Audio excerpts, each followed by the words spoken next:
आज आपण करणार आहोत मसाला वांग। त्यासाठी मी इथे वांगी घेतलेली आहे, त्याची देठ काढून टाकली आहे आणि ते स्वच्छ 2-3 पाण्याने धुवून घेतलेली आहे। ही रेसिपी अगदी सोप्या पद्धतीने केलेली आहे, कोणीही करू शकेल। अगदी नवीन शिकणाऱ्या मुली किंवा बॅचलर मुलंही ही रेसिपी करू शकतात, इतक्या सोप्या पद्धतीची आहे। त्यासाठी आपण इथे कढई ठेवली आहे गॅसवर।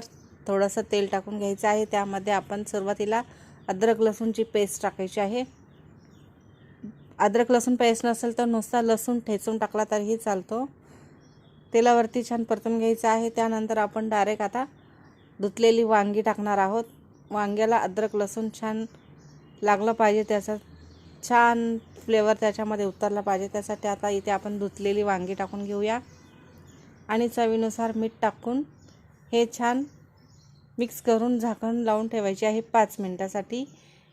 कारण वांगी हे तेलावरतीच परतून घ्यायचे आहे आणि वांगी 5 मिनिटांमध्ये शिजतात, जास्त वेळ लागत नाही वांगीला जर तेलावरती शिजवायची असेल तर।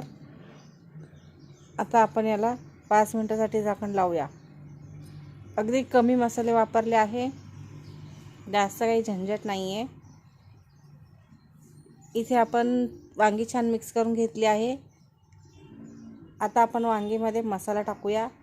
इथे आपले जवळजवळ 60 ते 70% वांगी शिजलेले आहेत। आपल्या घरामध्ये जे मसाले उपलब्ध आहेत तेच टाकायचे आहे। इथे मी मिरची पावडर टाकली आहे, कांदा लसूण मसाला टाकला आहे आणि हळद टाकली आहे।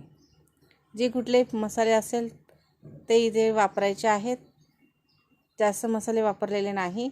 छान मिक्स करून घेतला आहे। इथे तयार आहे आपली वांगी खाण्यासाठी। पण इथे मी पुन्हा 2 मिनिटांसाठी झाकण लावून ठेवले आहे, कारण मसाला हा वांग्यांमध्ये घुसला पाहिजे, त्यासाठी छान वाफवून घेतले आहे। बघा इथे आपली वांगी शिजलेली आहे। ही वांगी आता रेडी आहे खाण्यासाठी। पण जर आवश्यक असेल तर याच्यात आपण शेंगदाण्याचा कूटही टाकू शकतो। माझ्याकडे शेंगदाण्याचा कूट होता म्हणून मी तो इथे टाकलेला आहे आणि छान मिक्स करून घेतलेला आहे। शेंगदाण्याचा कूट नसेल तरीही तुम्ही ही वांगी अशीच खाऊ शकतात, खूप छान लागतात, झटपट बनतात, जास्त काही टेन्शन नाही। इथे मी 1 चमचा शेंगदाण्याचा कूट टाकला आहे, छान मिक्स करून घेतला आहे आणि आता तयार आहे आपली मसाला वांगी खाण्यासाठी। अगदी बॅचलर मुलं किंवा नवीन मुली स्वयंपाक करायला शिकतात, त्याही अगदी झटपट या प्रकारची रेसिपी करू शकतात।